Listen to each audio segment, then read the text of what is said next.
Thank you for joining Wars of the Roses. And this is Oral Law from the Encyclopedia of Freemasonry by Albert G. Mackey. Oral Law.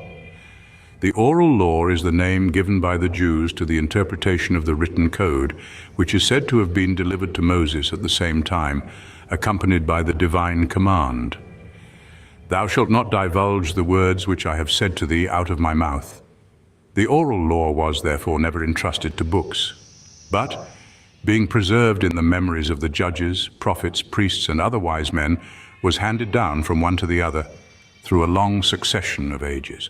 Maimonides has described, according to the rabbinical traditions, the mode adopted by Moses to impress the principles of this oral law upon the people. As an example of perseverance in the acquirement of information by oral instruction, it may be worthy of the consideration and imitation of all those Freemasons who wish to perfect themselves in the esoteric lessons of their institution. When Moses had descended from Mount Sinai and had spoken to the people, he retired to his tent.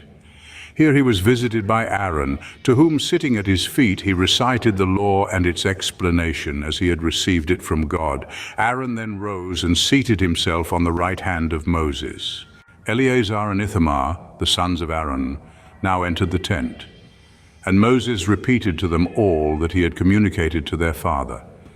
After which they seated themselves, one on the left hand of Moses and the other on the right hand of Aaron. Then went in the 70 elders, and Moses taught them in the same manner as he had taught Aaron and his sons. Afterward, all of the congregation who desired to know the divine will came in, and to them also Moses recited the law and its interpretation in the same manner as before. The law, thus orally delivered by Moses, had now been heard 4 times by Aaron, 3 times by his sons, twice by the 70 elders, and once by the rest of the people.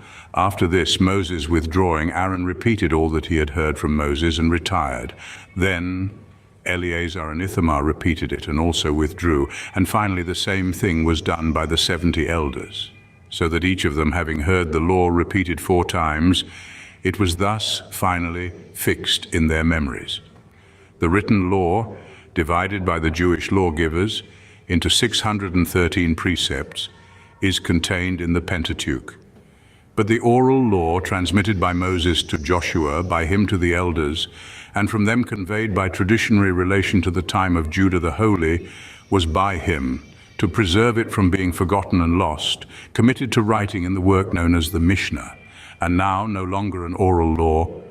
Its precepts are to be found in that book, with the subsidiary aid of the constitutions of the prophets and wise men, the decrees of the Sanhedrin, the decisions of the judges, and the expositions of the doctors. Thank you for watching, and please don't forget to share, like, subscribe, and comment.